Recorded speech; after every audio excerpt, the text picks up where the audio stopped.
CP3. Welcome to Sports on the Hill podcast. Hashtag DC Sports Without the Politics with Carol and Robbie on True Radio Network. Thank you,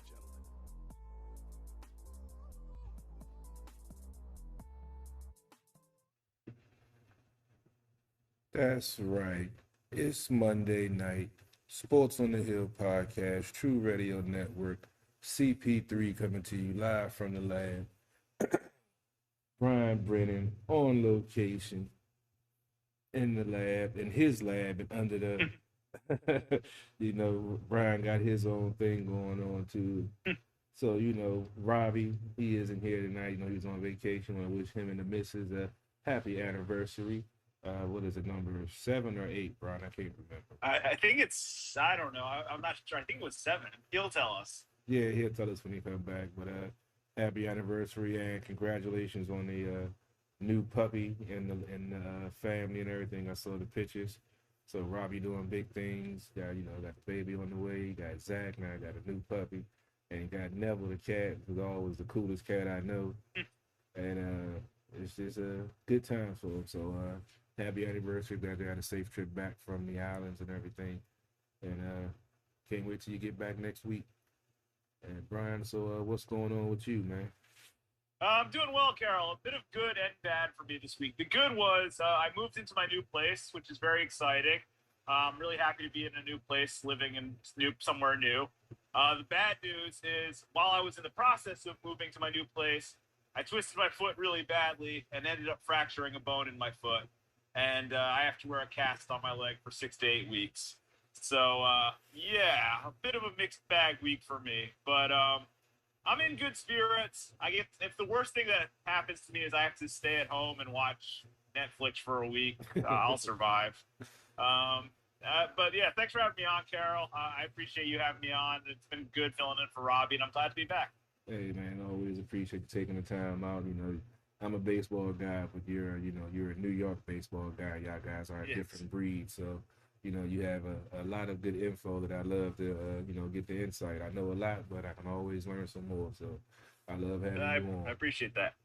No problem. I guess we're going to get into a little bit of Capitals talk since we have the expansion draft coming up. Robbie sent me the list of protected players for the Capitals, and those protected players are Backstrom, Eller, Kuznetsov, which is a shock to me with the late season developments. I thought that he would definitely lost that spot with some of the stuff that we heard about him. Mantha, Oshie, Sprong, and my man Wilson. And on the D, they got Carlson, Orlov, Trevor Riemsdyk. I always had trouble with that name. And Samsonov. I was a little conflicted about that one. I would have, double V, the start that he had, Samsonov, the way the season ended. But, it is what it is. Those are the protected players. If you know, OV isn't on that list because he's an unrestricted free agent. He hasn't signed with the team. Robbie mentioned before they did that in the expansion draft for Vegas with Oshie when his contract was up, and they didn't sign him until after, which is technically illegal / wrong. But hey, whatever you can do to get over, you got to do what you got to do. If you're not cheating, you're not trying. Some folks say. So, I don't know. So Brian, what do you think about some of those other players that are protected by the Capitals? I was very surprised to hear that you guys were keeping Kuzi, honestly. I actually talked to Robbie about this a little bit yesterday, and Robbie was pretty surprised too. I thought this was a good opportunity to let Kuzi go, honestly. He just from everything you guys talked about last year, he caused a lot of issues with the Capitals team, mostly off the ice, and it just seemed, and it wasn't as productive as he was in years past. It just seemed like a good opportunity to let him go. So personally, I was surprised that he was on the Caps protected players list. And I'm also a little surprised that, I know Vanacek played most of the games last year. I'm, I guess, a little surprised that they exposed him. I don't think Seattle's going to take him. I saw a list of I saw a list of the goalies that are unprotected in this draft. It's a pretty solid list of players, so I don't think they're going to take Vanacek. But I was surprised to see, Nate, that they didn't protect him. But the Kuzi one in particular, I think, is a big surprise, for me at least.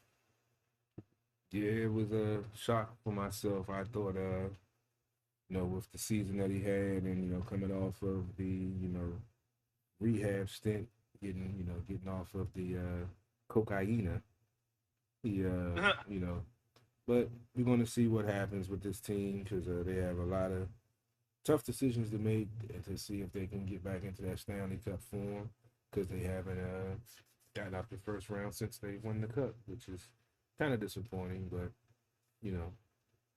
all it takes to get hot at the right time. And, we've seen this team doing it once. Hopefully we can see them do it again. But, yeah, that's our little Caps Talk segment. Thought I'd just mention that. Robbie sent me that while he was on vacation. So I figured I'd cover that just to, get a hockey guy something to talk about. Now we're going to get into these Nationals who are currently in a blowout versus the Marlins 12-0 in the top of the seventh with 2 outs with a man on for Miami. Lester's still in the game. You've heard me say. Yeah, he is still in the game. He's still in the game. Yeah. I thought he was about to go out, but he's still in. Last week I said, I think the Lester experiment should be over. I don't know if he heard me because he's definitely pitching well. They gave him a lot of runs, but one of the stats they had up said in his starts, they're 7-7, and he gets 6.25 run support. Now he should, so that's why his record, and being 7-7 when you get that much run support is kind of crazy. But tonight it's all working. The Nats started out like gangbusters, getting 4 runs in the first and the second inning, and just been, had 5 home runs total. John Lester actually hit a 2-run home run in the bottom of the 6th inning, a 2-run home run which extended the lead to 12-0. So the Nats pretty much having their way with Miami tonight. I believe I saw in the last 21 games, the Nationals are 17-4 against the Marlins. So at Nats Park, yeah, I saw that too. Yeah, so they pretty much handled their business here at Nats Park with the Marlins. So this will hopefully get. By the way, Arun's trying to get it. I just sent him the link. Okay. Cool. Let me go ahead and let Arun in. Cool. Says this switch camera angles. She comes on. All right. Oh, he jumps on. I'll be ready to switch over. But yeah, it's definitely time for the Nats to get right, especially after this past week and the way San Diego put it on the Nats. I don't even want to cover this first game, but yeah, let's go ahead and get into the week that was with these Washington Nationals coming out of the All-Star break. I guess we can talk about the All-Star break a little bit before the preface what we're about to go into after the break. Last week we had a conversation about, Juan Soto being in the home run derby, and I was concerned about it ruining his swing or messing up because he hadn't been consistent. And I guess we've seen after the show that he put on in the home run derby that this past week he's been pretty much locked in. He said he felt that he was hitting too many ground balls in the first half of the season. He felt like the home run derby would help him get his stroke back, even though he knows that, sometimes, like I said, that it could throw a swing out of whack being in a home run derby because of all the energy you exerting, trying to hit home runs that consistently in that short amount of time, throws off the mechanics, whatever. So, Brian, what did you take away from the home run derby? What was your favorite part of All-Star Weekend? Honestly, I really loved the home run derby as a whole. I thought it was great. I loved Ohtani versus Soto. I was really glad that it came down to the swing off. I mean, those are 2 of the best players in the game, 2 of the faces of the game. And I was really happy that Soto beat Ohtani. Pete Alonso won the home run derby. What I think is kind of cool is that Pete Alonso has actually made more money off of winning the home run derby than he's made in his actual career so far, which is interesting. He's won the home run derby twice. He's won $1 million each for winning the home run derby, and that's more than he's made in his entire major league career so far, which is nuts. It's crazy. Wow, that's crazy. Yeah, it's insane. And he beat Trey Mancini from the Orioles. Trey had a great run. I was really happy to see Trey do well in the home run derby, especially coming back from the cancer. I really love the home run derby. The All-Star game itself was all right. I guess it wasn't a great game. It still got better ratings than the NBA All-Star game and the Pro Bowl, which I like. But the real star of the game was Vladimir Guerrero Jr. He hit a really long home run. I think it was 468 feet. And he was the MVP of the game. He deserved it. I thought it was a good showcase for baseball. I enjoyed the All-Star game a lot. I'm glad none of the Astros went. And, I thought overall it was, I thought everything about it was a really great time in Denver.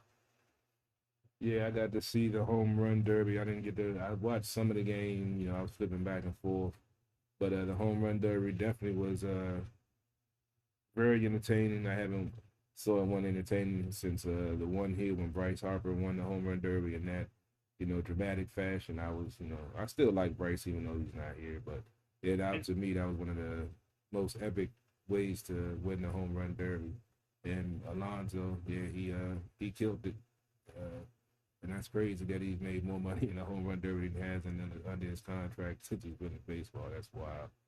But it was definitely entertaining to watch the home run derby, especially Soto and Ohtani go, toe to toe. Future stars in this league, superstars. So they're already stars already. But yeah, Soto, I love that we have him on our team. And I can't wait till they lock him up and extend him for a long time because as long as we got him on the squad, I'm not too worried about too much, man. Yeah. I love having him on the squad. That's why I say Rizzo's one of the best executives out there. I agree. Yeah, Arun, you can go ahead and turn your camera. I believe you should be good to go. I'm about to go ahead and switch the feed up. There we go. Yeah, what's going on, Arun? How you doing tonight, good sir? Not bad. The home run derby was pretty good. I like that Soto. He beat Ohtani. And the All-Star game was better than, the ratings were better than last year's All-Star game, but still the second lowest of all time. But yeah, as Brian mentioned, still better than the NBA, which is so good. Yeah. I mean, NBA and NFL Pro Bowl can't compare to the NHL it just... The only thing I'll say I hated about this year's All-Star game were the uniforms. The uniforms were awful. They were the worst All-Star game uniforms I've ever seen in my life for any sport. And whoever designed them needs to be fired. That was the only downside to the All-Star game for me. I thought they did a great job with everything else. The home run derby was great.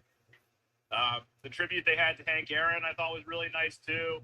The game itself was a little boring, but anytime you got all these stars on the field, I thought it was just, all in all, just really well done by Major League Baseball, I'd say.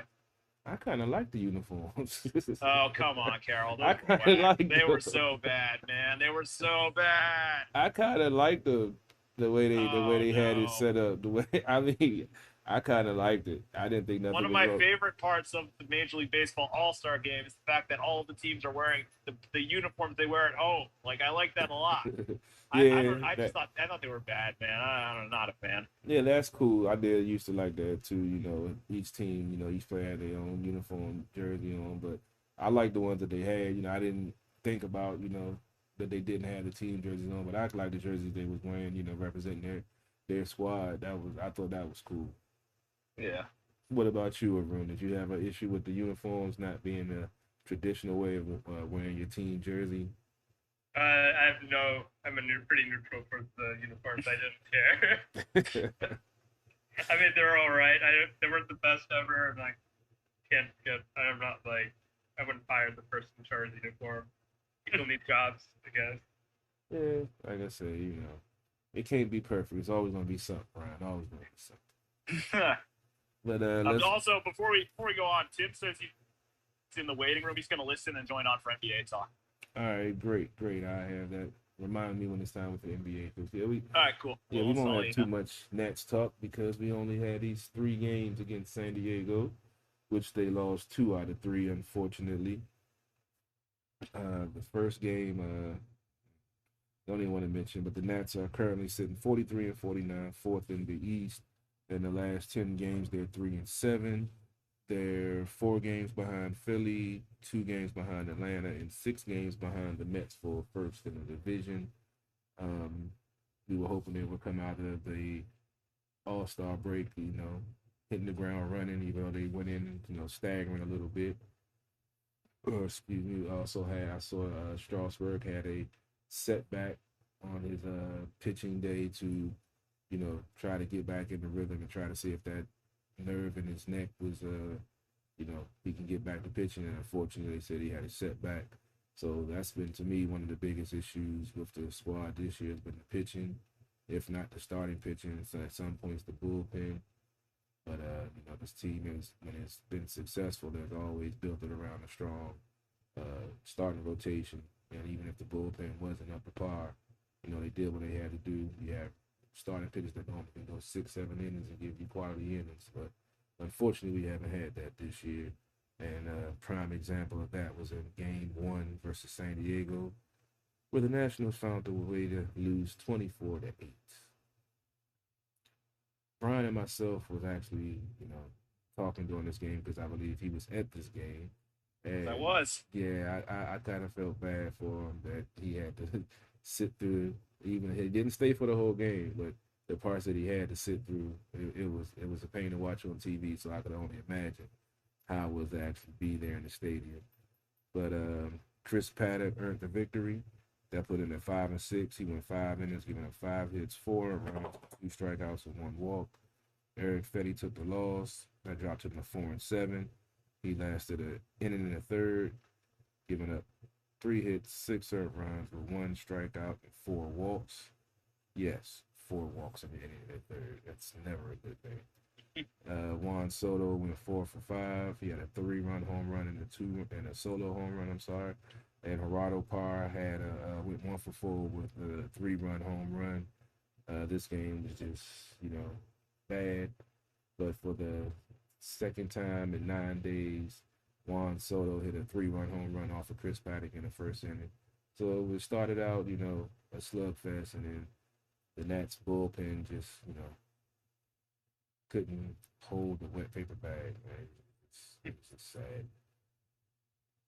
Second game, which was suspended due to the unfortunate incident outside where 3 people were injured, and I believe 1 person was killed during the shooting.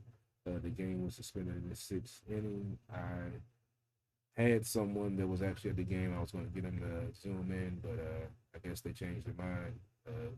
They were there. They said it was a crazy experience.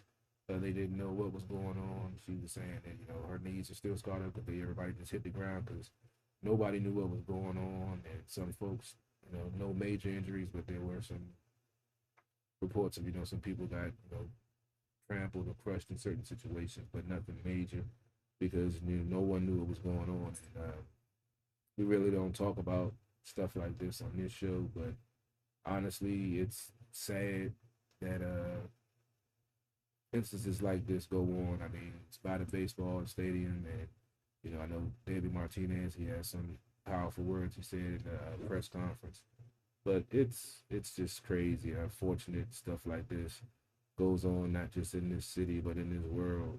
That senseless violence for no reason at all, and people losing their lives, and lives are in jeopardy because people are being stupid. That's all I'm gonna say about that. I can go on and on and on about that, but I'm gonna leave that alone. This game was a 10-4 loss. Craig Stammen earned the victory. That put him to 4-2. He went an inning, giving up 1 hit, no earned runs, with no strikeouts and no walks. Patrick Corbin continued on his inconsistent season, taking a loss on 6-8. That drops him to he's went 5 in the third, giving up 10 hits, 6 earned runs, 3 strikeouts, and 4 walks. Ryan Zimmerman went 1 for 4 with a 3-run home run. Josh Harrison went 3 for 4 with an RBI single.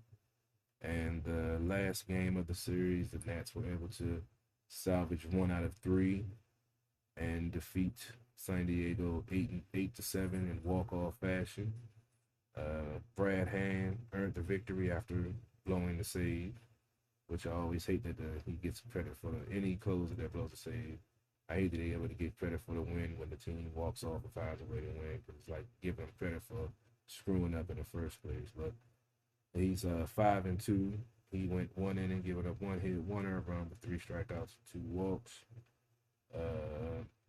Mark Melanson took the loss. That dropped him to 2-2. He went a third of it inning, giving up 2 hits, 1 earned run with 1 strikeout, and no walks. This game was Brian. He actually got to see it firsthand, so I'm gonna let him break it down along with his experience on Friday. But the parts that I saw this game were, it was a very good game. The Nats found a way to win. Juan Soto went 3 for 4 with a 2-run home run, and Escobar went 2 for 5 with a solo home run, and he had the walk-off single. And that solo home run was, I believe, a game-tying home run in the 7th.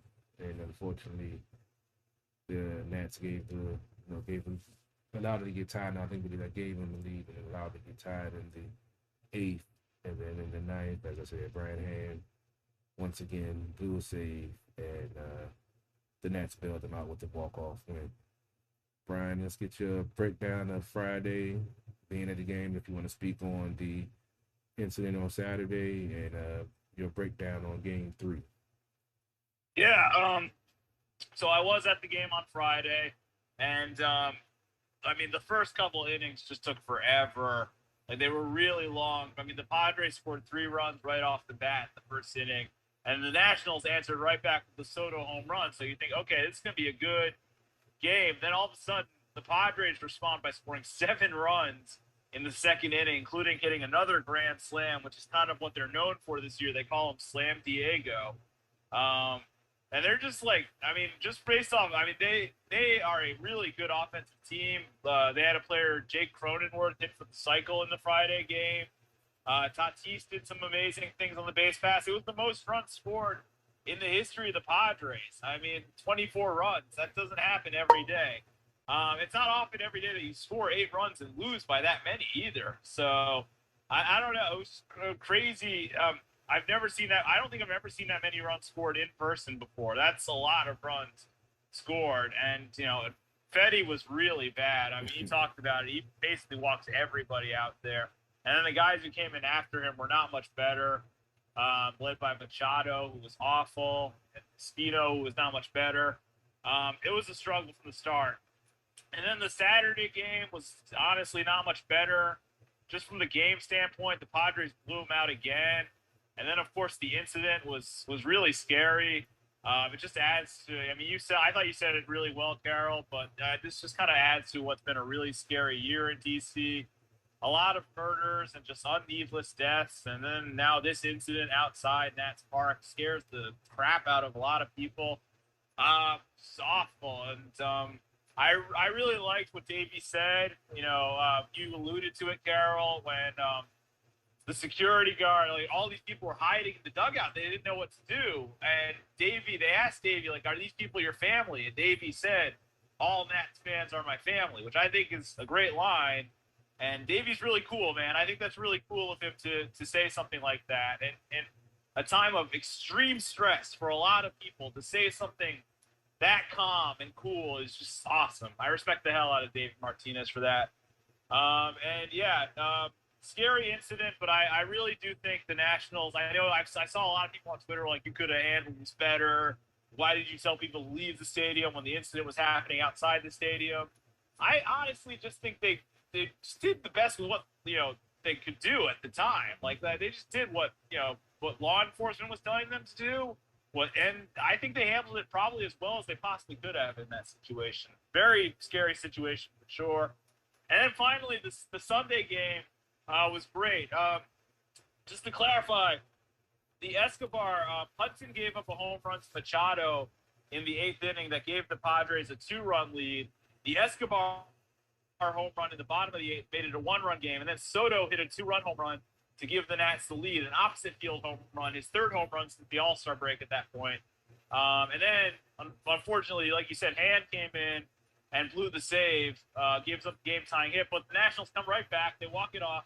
Trace Barrera scores the winning run on a Escobar winning hit, and that's a game.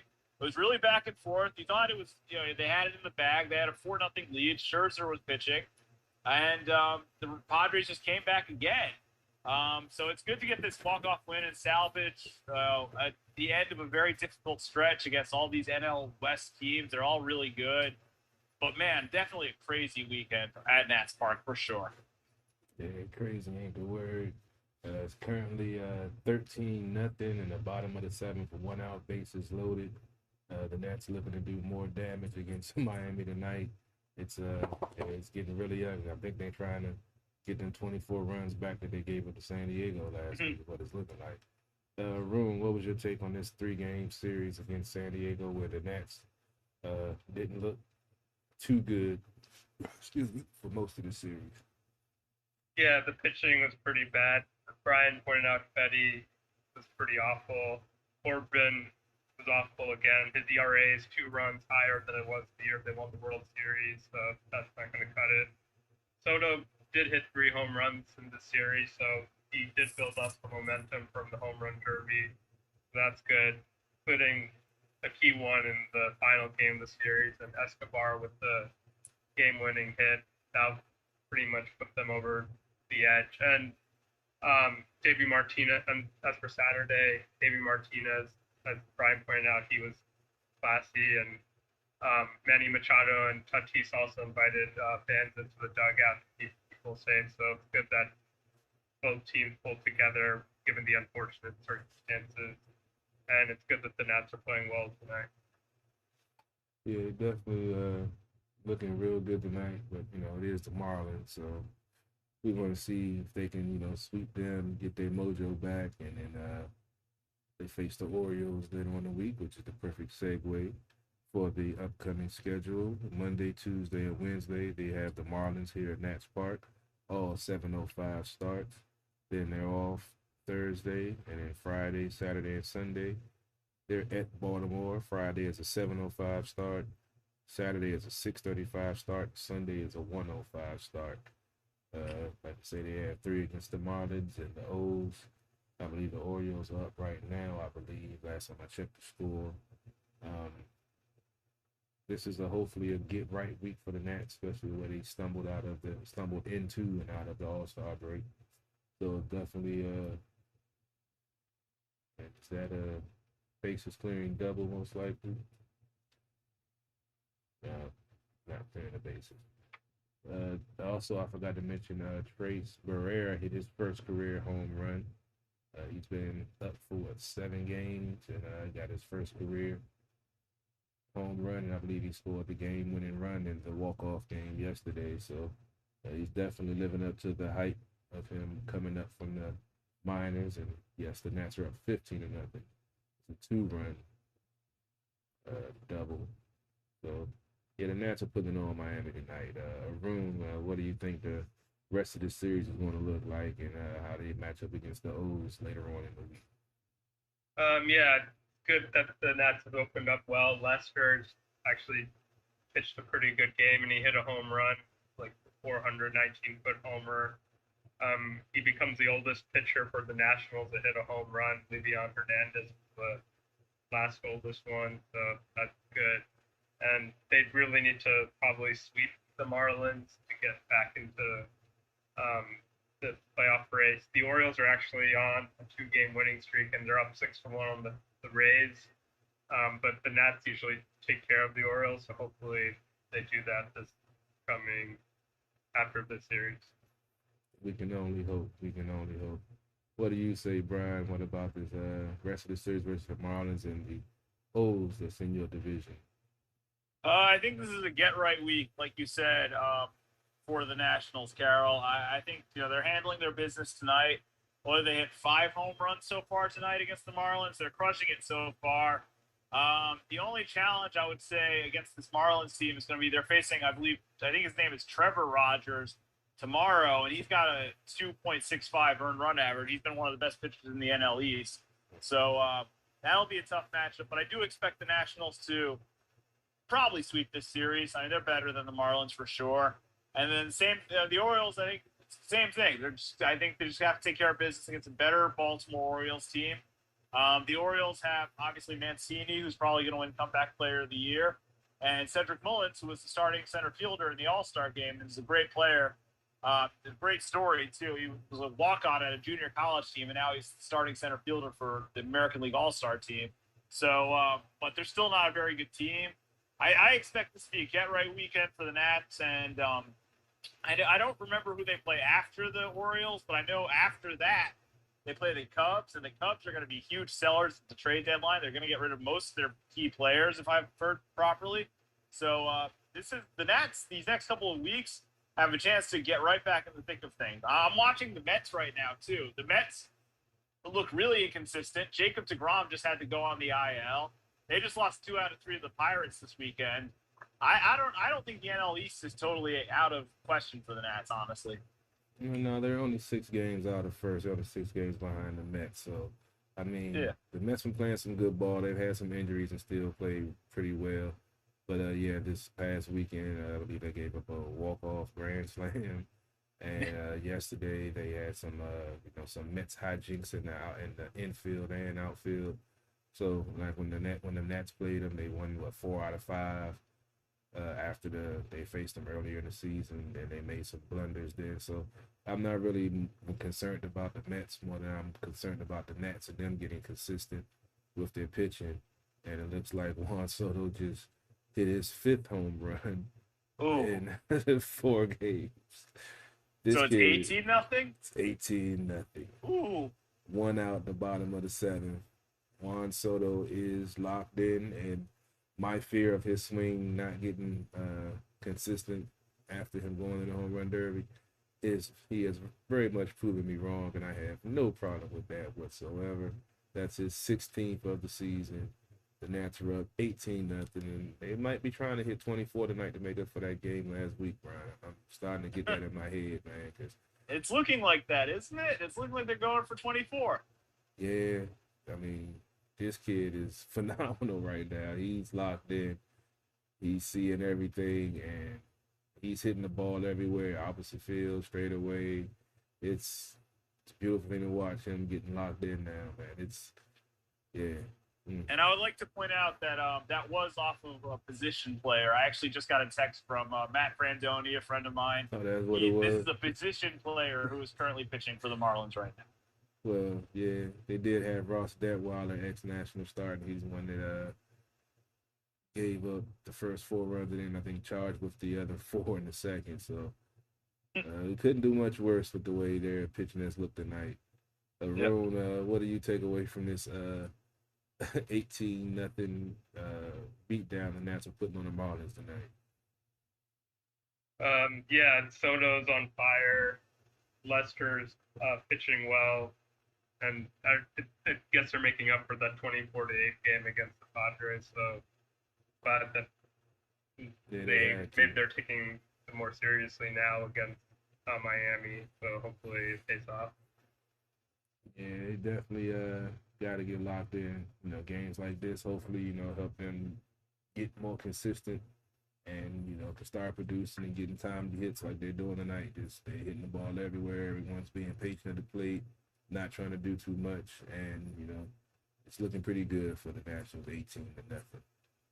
But, you mentioned they have the Cubs coming up, and I believe it's the Phillies. Phillies. Phillies. So, there's some opportunity for this team to gain some ground. 6 games in the 500. They got 6 games this week. They can sweep both the Orioles and the Marlins, sitting at 500. Tell them where you're going to be sitting in the division. So, it's a long season, Hopefully Strasburg gets well and get into the starting rotation because we definitely need him. I guess I'll mention Starlin Castro is not in the lineup due to some off-the-field issues. Josh Harrison is playing third. He looked pretty good at third. And, I'm going to just leave that alone because we don't really get to that type of stuff on the show. But, unfortunately, Castro is out. Jan Gomes is still out injured. Schwarber is still out injured. So, once we can get healthy and get everybody back in the lineup, hopefully they can go back on the run like they did earlier in the season when they were in the 7 to 8 games under 500 when they were close to getting over that hump. But they hit that slow stretch before the break, and it is what it is. Any final thoughts, Brian, on this past week or upcoming week for the Nationals, or any thoughts on your Yankees or the AL East before we switch up and let you guys get into basketball? No, good weekend for the Yankees, even though they lost a lot of key players to COVID, including Aaron Judge. They still won 2 out of 3 from the Red Sox, basically playing with their entire AAA roster. So, yeah, they needed to do that. They hadn't beaten the Red Sox before this weekend at all. They were 0-7 against them. Now they're 2-7. So we'll see how the rest of the season goes for the Yankees and the Nats. I still think there's a lot of time left to go for both of them. We'll see how it goes. I'm excited for the rest of this baseball season for sure. No doubt. And what about you? What are your final thoughts on the Nats and this run after the All-Star break and what they can do in this upcoming week? Yeah, just adding to Soto actually agrees. He says, you can tell I just feel so much better after the home run derby, so he thinks it fixed the swing. And happy birthday to Patrick Corbin. Hopefully he'll pitch better after this birthday. Yeah, hopefully, because his slider ain't been sliding the right way. It's been sliding and flying out the park. So hopefully he can get whatever's going on fixed, because he was a crucial part of this rotation, and we needed him to step up like we saw him during the postseason, during the regular season when Strasburg is down, and we saw Max give up an 8-run lead in the game a couple of weeks ago. So we need some type of stability to go along with Max, and haven't got it from Lester, haven't got it from Ross. Got to get it from somewhere, and hopefully they can get that figured out in the second half and get some consistent pitching. Trade deadlines coming up, so maybe we might see some new pitchers, relievers coming in, or they might make a deal to get another starter to try to calm this rotation down. But they got to figure something out soon if they want to make a run at this division, because we already talked about last week. Probably gonna have 3 teams coming out the West, so you don't want a division.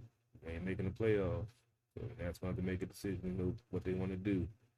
But that's pretty much all I have for Nats talk. It's still 18-0 in the top of the 8th. Wanda Swirl is on the hill, 1-2 count, no out. So it looked like the Nats should be 44-49 after tonight's game.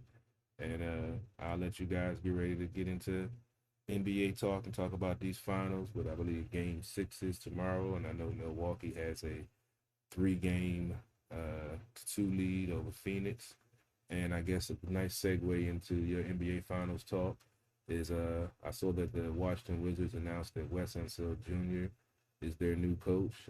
I would definitely like to hear you guys' opinion, because I had no idea his son was a coach. And how do you think this is going to affect the Wizards going forward? Is it a good move?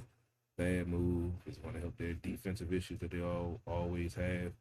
And I'll let you guys take it away and answer those questions, getting in the final talk. All right, sounds good. I guess, Tim, you can come in now if you want. Hey, Tim, how are you doing? Hey, guys. Thanks for having How's me it on. going? Yeah, no problem. All right, so where do you guys want to begin with the finals, or do you want to begin with Wes Unseld Jr.? Where do you guys want to start? Finals, probably.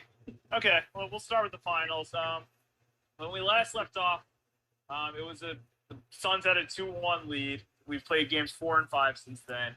I thought both of those games were great, especially Game 4 was incredible. The Bucks won 109-103. I mean, there's a couple things to take away from towards the end of this game. First off, Devin Booker should have fouled out of that game, I thought, for sure. Yeah. I don't know why they didn't call that foul on him. It was clearly a foul. Even the commentators were like, that is clearly a foul. And yet they didn't call it on him. He should have been out of the game, but he was not. They kept him in. And then I think the big play of the game, I think the one that really swung everything in Milwaukee's favor, was when the Suns were going up for the alley-oop, and Giannis just with an incredible rejection, an all-time great block. And Milwaukee just kind of rolled from there. They win Game 4, 109-103, even the series up at 2. Proud in Milwaukee was great. I'll go to Arun first. Arun, what are your thoughts on Game 4? Yeah, you mentioned it. Booker probably should have fouled that, but he was the only reason the Suns were in the game. Yeah. Chris Paul was pretty awful in this game. I think he had like 10 points and 5 turnovers. And True Holiday didn't have a good offensive game, but he did a good job forcing turnovers. Ayton, I don't know how Giannis blocked that shot. Ayton was pretty high up there.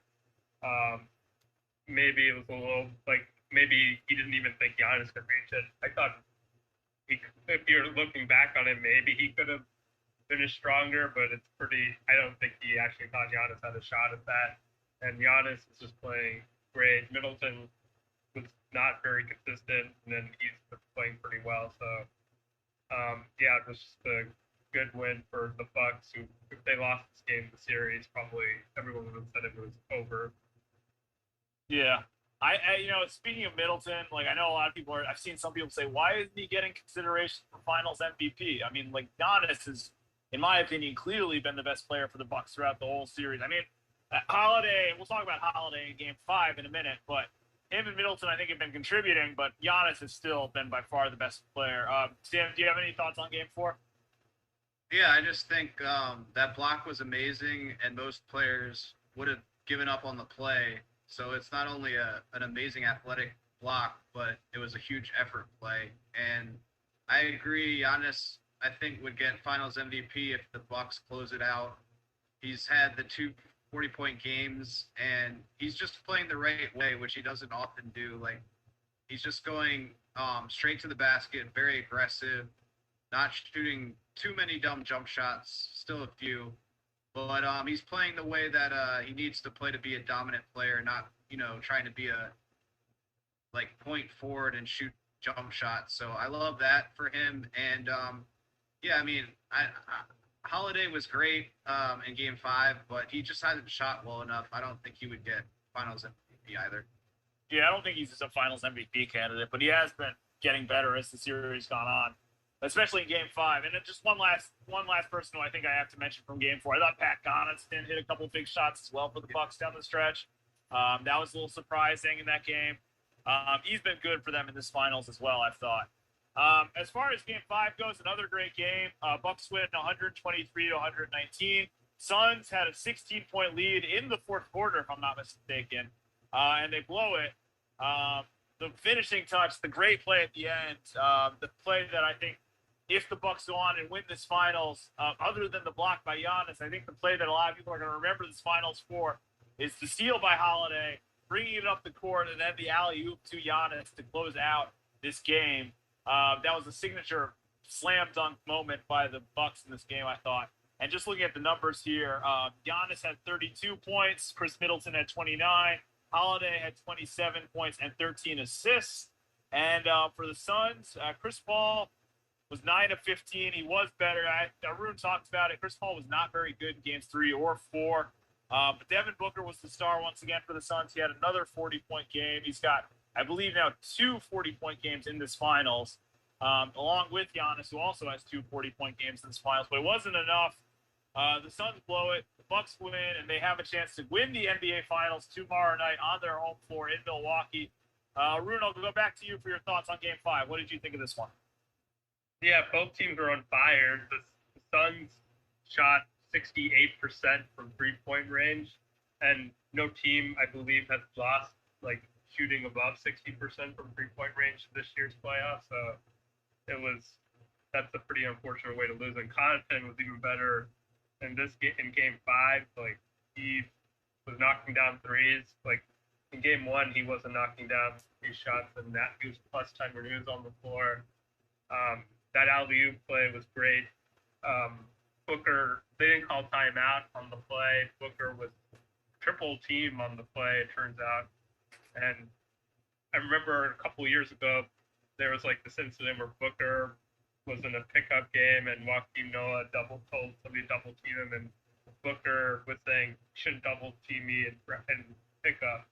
Well, these situations showed that Booker probably didn't react fast enough to the triple team, and Chris Paul was kind of out of the play. I think he's going to pass it to Chris Paul, which would have been a huge play for like Chris Paul's career. He made that play, but turns out it went the other way. Giannis with the dunk.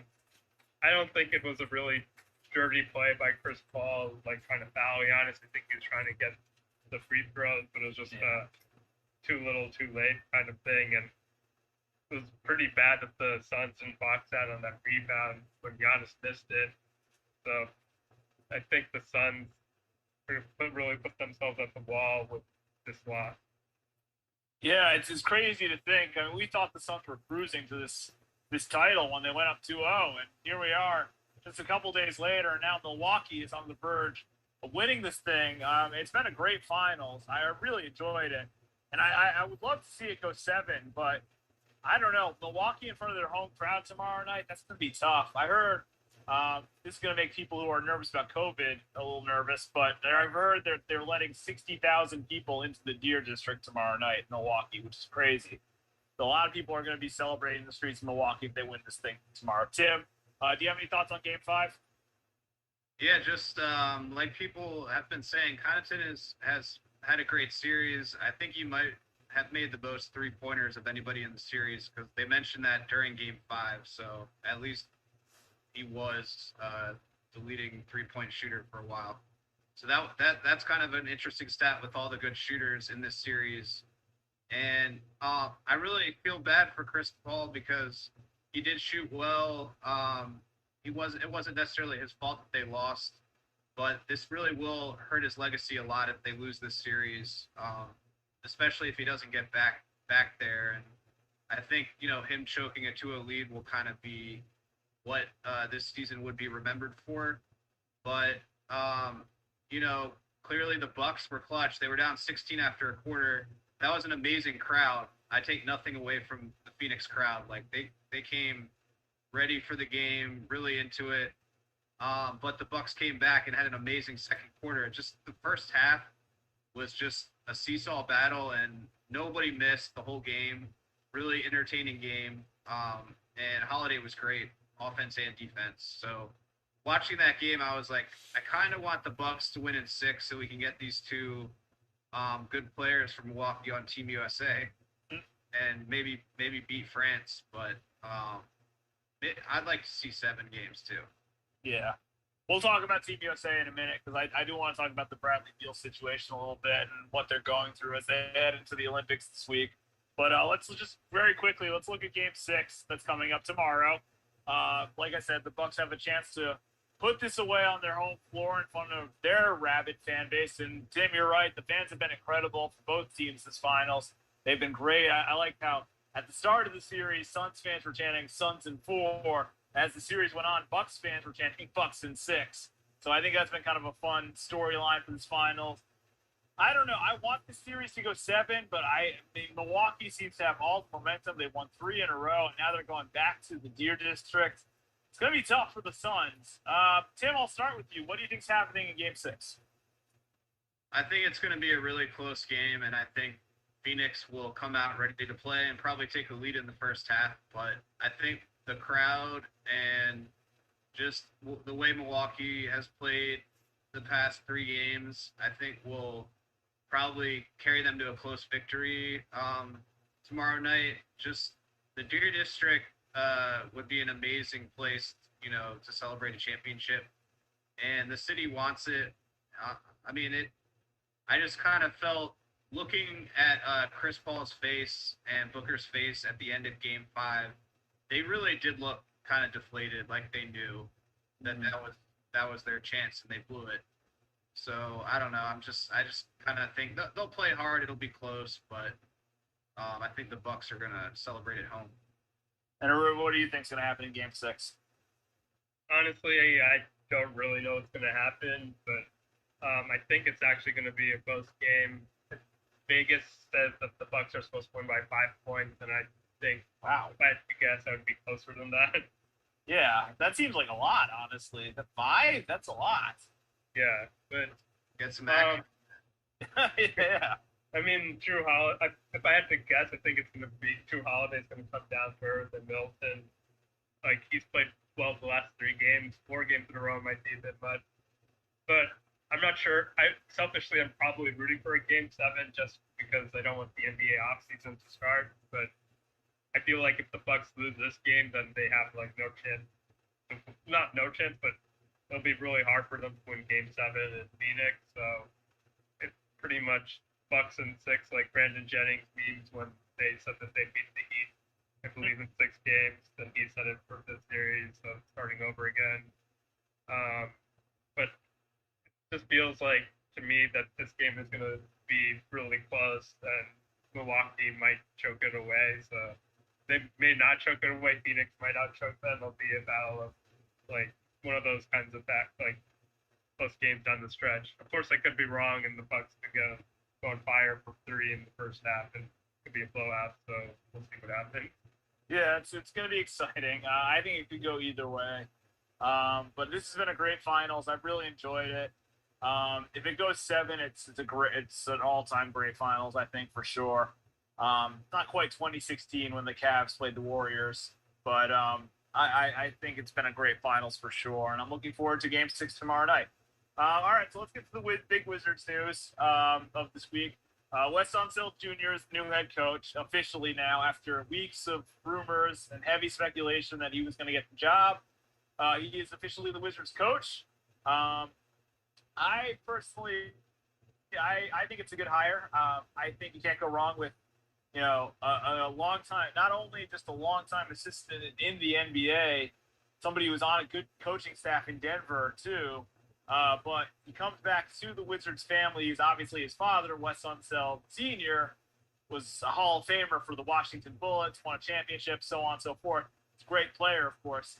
So you have that history with the organization as well. I think overall, it's a great hire, and I'm excited to see how he does next year. And everybody I've seen seems to be pretty happy with the hire so far. Tim, I'll go to you first. As a Wizards fans, what are your thoughts on the hiring of Wes Unseld Jr.? I'm happy about it. I think it was the right move because he knows the organization. Obviously, his dad is a legend and the most influential Bullet ever. You could definitely argue. So I'm glad that he's coming home. I think he's a new head coach, but just his history in the organization and in the league is going to help him kind of hit the ground running. I will say, though, I love that he's known for communication and defense. That's what the team needs. But one thing I'm worried about is he's not experienced, and if he doesn't do very well, I think Leonsis will stick with him probably longer than he needs to because that's already his reputation. And this guy has family, basically. So that's my only concern is if it doesn't work out, I don't know if the Wizards would move on quick enough. Even Brooks, a lot of people didn't think he would get the whole deal finished. So I'm mildly optimistic, I'll say. Yeah, I agree with you. We actually talked about this a little bit the other day, how the Wizards, they tend to keep guys around for a long time. They kept Ernie Grunfeld around for a very long time. They got Scott Brooks around for probably longer than they should have. Meanwhile, Leonsis seems to let guys go with the Capitals all the time. Like it's nothing. It's interesting how the dynamic is. But I agree. I think, it'd be tough to fire Wes Unseld Jr., obviously, because he's family. But I think he's a good, the communication and the defense, I think, like you said, are two really, that has to be better with the Wizards if they want to have any success next year. So I think bringing in a guy who's good at that will be good for the team. Arun, what do you think? Yeah, I don't really know what to think. I've heard a lot of good things, that he's a good defensive coach. And like Nikola Jokic said, like, why are we trying to give him good recommendations? I don't want him to leave. But if he's just getting this job based on his name, then like I don't know if that's true yet either. So hope he has to kind of prove it on the court. And his dad actually wasn't that good of a coach. He was 202 and 345. So hopefully he's a better coach. He's been the assistant actually with Washington, I believe, from the early 2000s up to 2011. So Tommy Shepard knows who he is. So that's good. But it just basically comes down to, can Tommy Shepard give Wes Unseld Jr. more talent. And I do think it's a positive step in the right direction just because of the Scott Brooks and Washington need to go to a different direction. And hopefully it works out. And if it doesn't, hopefully they can move on from it because they didn't commit that much money to it. Yeah, I agree. I think it's a low. You're right. It's a low risk, high reward type hiring. I feel it has a lot of upside for sure. I think this could definitely pay off for the Wizards. And from what I've seen, all the players seem pretty happy about it. I think it could end up being a good move for sure. Before we wrap up and turn things back over to Carol, I do want to talk about the Team USA situation because it does relate to Bradley Beal. He is in health and safety protocols. He is out for the Olympics. Unlike Zach LaVine, who is in the health and safety protocols, but they expect him to come back for the Olympics. Bradley Beal is out, period, for the Olympics. They've already replaced him on the Olympic team. Arun and I talked last week when we were on the show about Team USA's struggles when they lost to Nigeria. Since that game, they lost to Australia as well, and then they beat Argentina. I can't remember if they had a game after that or not. Yeah, but they beat Spain last night. They beat Spain. You're right. That's right. And so, was that the last game before they go to Tokyo, or? Yeah, the last exhibition, and they're on the plane right now. So. Okay. Yeah. So there's still. I mean, players were like dropping. Kevin Love dropped out of this thing, and of course Beal, like we already said, is out. So it's not quite the Team USA roster we're used to. Keldon Johnson, I've heard, has played really well since they called him up, and they called up JaVale McGee too, a former Wizard, which I think is a bit of a surprising move. But I'll go to Tim first. What do you think about Team USA going into the Olympics, and just what do you make of the whole Bradley Beal situation with him missing the entire Olympics? Well, I think the roster is not as good as many Olympics, but they still have a ton of talent, and they're really deep, especially on the perimeter. So they should win the whole thing and go undefeated. But they don't have players like LeBron. A lot of superstars that should be there. Paul arguably could play if he wanted. So they're probably down to maybe they're guys that are like top 25, 30 type candidates for the country, but that's still really good. And in terms of Beal, I just feel terrible for him because selfishly as a Wizards fan, I kind of wanted him to win gold. So he had a little bit of winning in his system and he could take another year or 2 or 4 in DC and not be so anxious to like go to LA or somewhere and win right away. And, but I also think he didn't get the vaccine. So come on, man. Yeah. I mean, there is, not to get political, of course, we've talked about it in the group chat about what Bradley Beal's wife said about Hank Aaron. I think Arun was the one who pointed that out to us. So there's definitely some speculation out there. I don't want to get too into that, but it does suck, like you said, for Beal to be in this situation. I was looking forward to seeing him on the big stage in the Olympics as well. I thought that would have been a huge spot for him to shine and just to grow his star. But we have watched Bradley Beal for years, and we've seen how good he is, but I think a lot of the country hasn't. So this would have been a huge opportunity for people to see how good of a player Bradley Beal is, but they're not going to get that chance. Arun, what do you think about this whole thing? Yeah, going back to last week, it was pretty funny that the week started off with them again losing to Australia, and I believe like Haynes, who's like a Lillard guy, was criticizing. You said, Beal and Jason Tatum weren't getting back on defense in the Australia game, which was pretty funny because like they were complaining about fouls, but Beal only shot the ball 6 times and made 4 shots. I think it was a little bit of like Lillard made for just Haynes. Maybe he's a Lillard Homer bad mouthing Beal, and then Beal came out and scored, I believe, like 22 or 24 points in the final game against Argentina. And I was like thinking he looked a little bit winded out there, and maybe that was the COVID showing up on the body language. And I agree with Tim. It just feels really bad.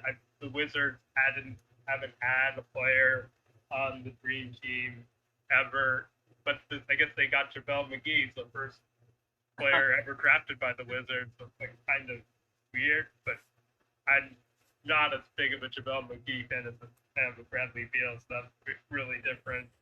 And yeah, he definitely, I would have to say he hasn't been vaccinated. He wasn't an anti-masker for sure because he said when the fans came up, mask up, stay safe. But given what his wife has said and given that other players have been in the safety and protocol situation and they're still going to the Olympics, I'd have to guess that Beal isn't vaccinated and that it is what it is. And it's probably going to cost him a chance at the Olympics. And maybe if he'll get a chance in 4 years if he keeps it up, or 3 years actually, they delayed the year. So yeah, that's true.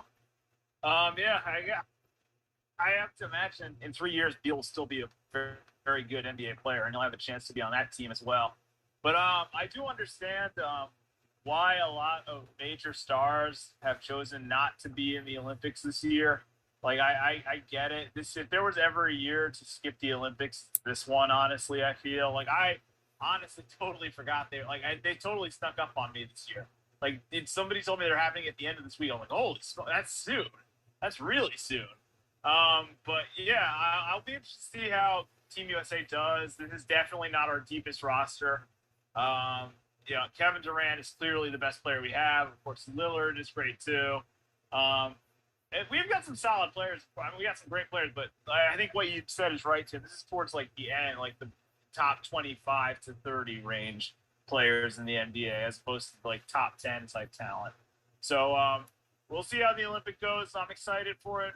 Even though it snuck up on me, I'm still going to watch probably a good portion of it. And yeah, it should be fun. Final score: the Nationals win 18-1 over the Marlins. They get 18 hits in the game. The Marlins got 9 hits, 1 run.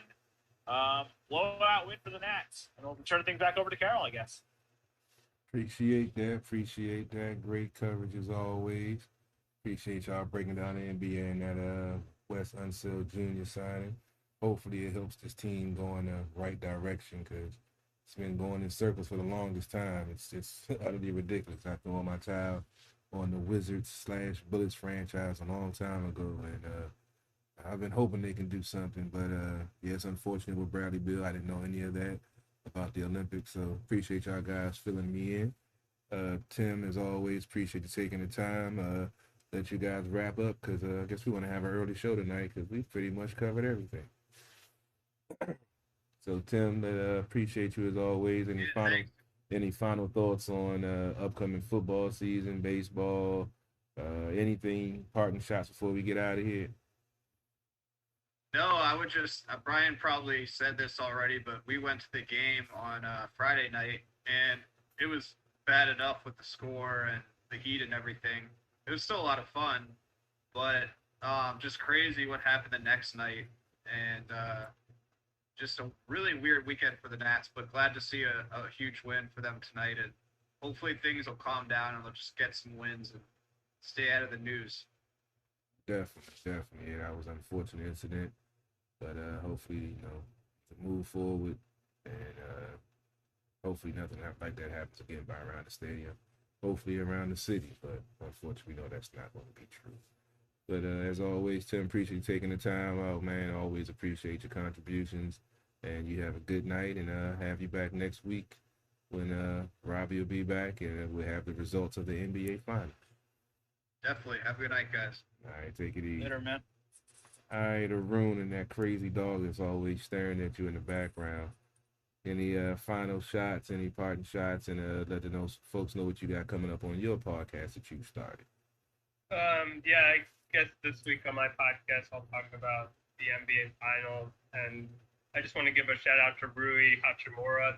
Japan beat France, and Japan's first win against the European team. So at least the Wizards have somebody going to the Olympics. So hopefully Rui improves with that Olympic experience. And that's it. And thanks for having me on. I appreciate it as always. Brian Brennan, what you got going on? I know you probably got some podcasts brewing since you stuck in the house for a week. Yeah. Yeah, so I am planning on doing. I was planning to do one today, but I had to go to the doctor, so I didn't really have time to do one today. So I think I'm going to do one tomorrow. I'm planning to do one to talk about just everything that's happened lately with the Yankees, with winning 2 out of 3 against the Red Sox and all the COVID issues and everything. So I think I'll be talking about, and of course the NBA Finals tomorrow night as well. So I think it's a good opportunity to drop an episode. Plus, like I said earlier, can't really go anywhere. I've got a giant boot on my foot, so I'm pretty much stuck in the house.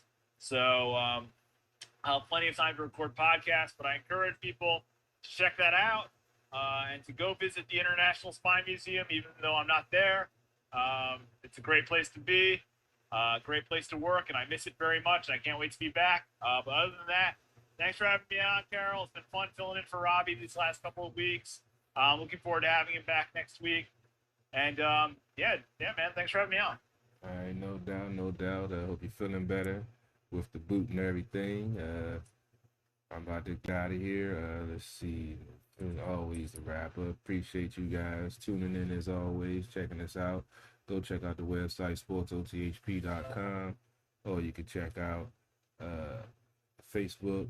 Check out my YouTube channel, Carol Porter III. That's with 3 eyes, not the number 3. And as always, appreciate y'all tuning in. DC Sports Water Politics. It's not just a catchphrase. It's not just a motto. It's what we do.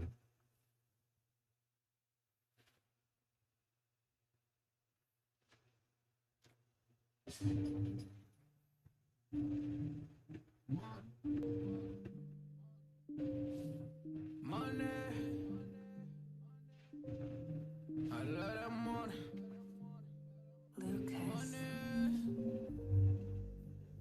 Money, money, money, money, money, money, money, money, money, money, money, money, money, money, money, money. You don't really want to play.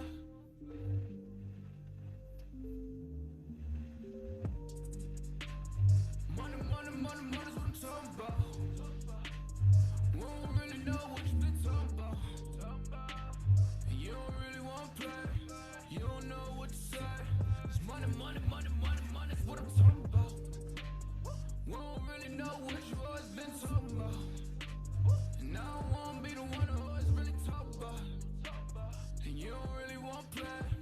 You don't know what to say. Cause money, money, money, money, money's what I'm talking about. Money, money, money, money, money, make you shut them mouth. Don't never ever talk about it if you never had the clout. You don't know what to say. Stay up out of my way. Cause money, money, money, money, money, make you shut them off. Keep playing with these goonies, boy, I'm gonna have to make the call. Stay in bounds on your pivot, boy, if you gon' fall. Cause a lot of niggas be fake, and you really can't play. Cause we done got it out the mud, nigga, what you talking about? Screaming, oh my God, money got me pride. They living a lie, look into my eyes, they might seem surprised, cause it's homicide. We just multiply, we been on the rise. If we got some wings, fuck it, we gon' have to fly. Money, money, money, money, what you talking about? Day in my life, take me a different route. And use all my case, niggas on my face. You can get it erased, what you talking about?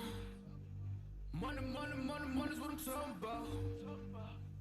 We don't really know what you've been talking about. And you don't really want to play. You don't know what to say. Cause money, money, money, money, money's what I'm talking about. We don't really know what you've always been talking about. And I don't want to be the one who always really talk about. And you don't really want to play. You don't know what to say. Cause money, money, money, money, money's what I'm talking about.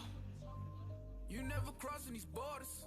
I'm whipping it up, Gordon Ramsay. I swear that I'm cooking these orders. You talk about me, you better just hope that you can just really afford it. I'm balling, I'm winning, I'm feeling like Robert Tahori. Nigga, I'm scoring. I count in the morning. They talk about me, then I gotta ignore it. My bitches be foreign, so independent, my money be corporate. These rappers is boring. You hate me and I'm always gonna adore it. I'm smoking that soaring. She always go ahead and let me explore it. I call her my Dora. You can go and talk about me, I ain't flawless. I go put my all in. If a nigga talk about me, then I'm gone in.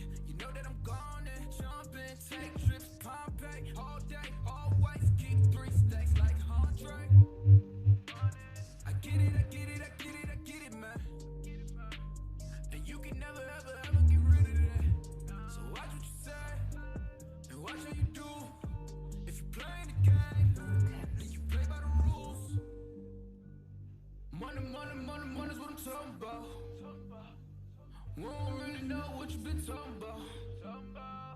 And you don't really want to play. You don't know what to say. 'Cause money, money, money, money, money's what I'm talking about. We don't really know what you always been talking about. And I won't be the one who always really talk about. And you don't really want to play. You don't know what to say. 'Cause money, money, money, money, money's what I'm talking about.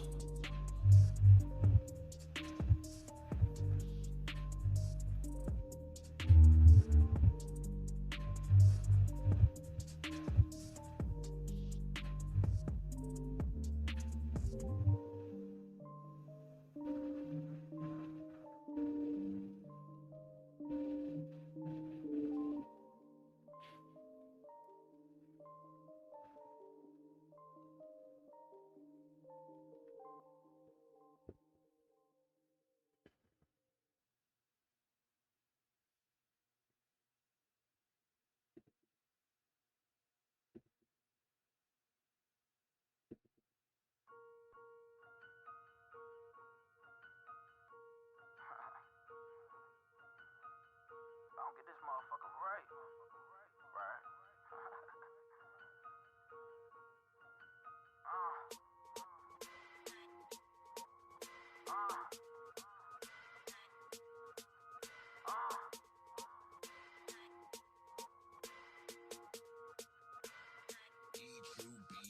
If you ain't a boss, switch your position. They hating me on the low.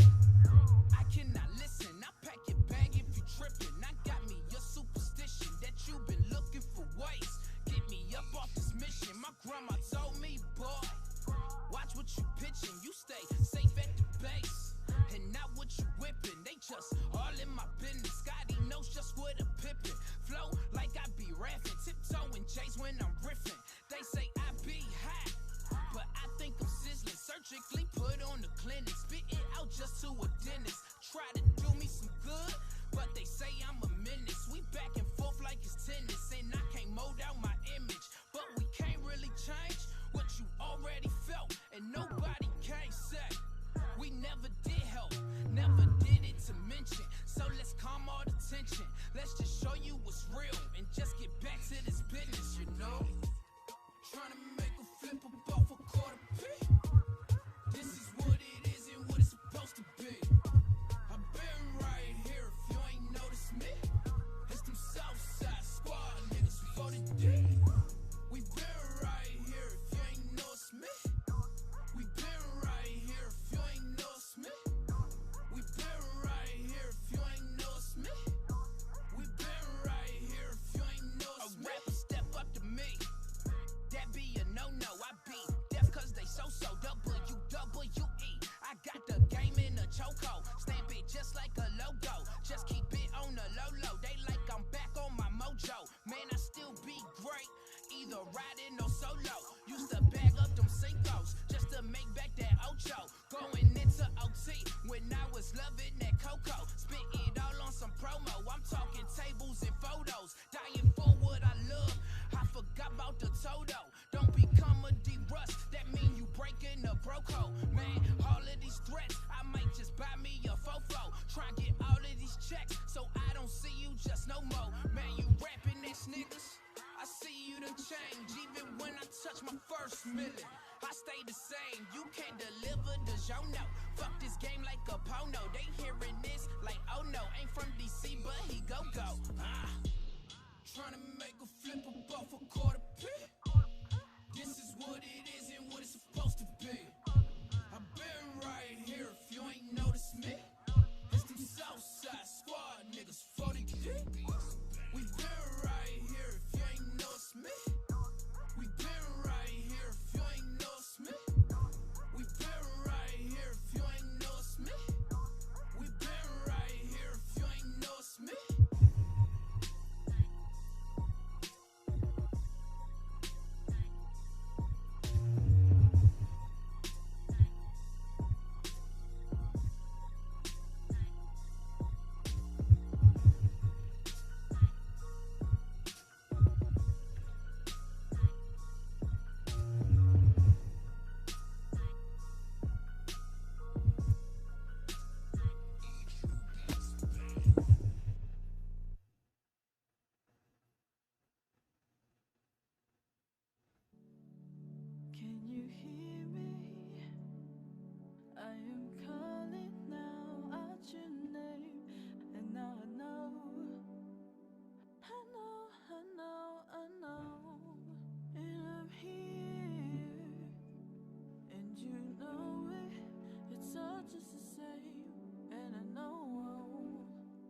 gonna be disco. Take me to a place where everybody learns, where everybody sees, where everybody shows their love. I didn't think so. You know. That's why I always champagne for you or me. I really didn't think so. I take a promise, I give it some love, I make a wish upon a star. You know you gotta get it right. You know you gotta get it right. Ooh, every little thing counts now. Every little bitty thing. Can you hear me? I am calling now out your name, and now I know,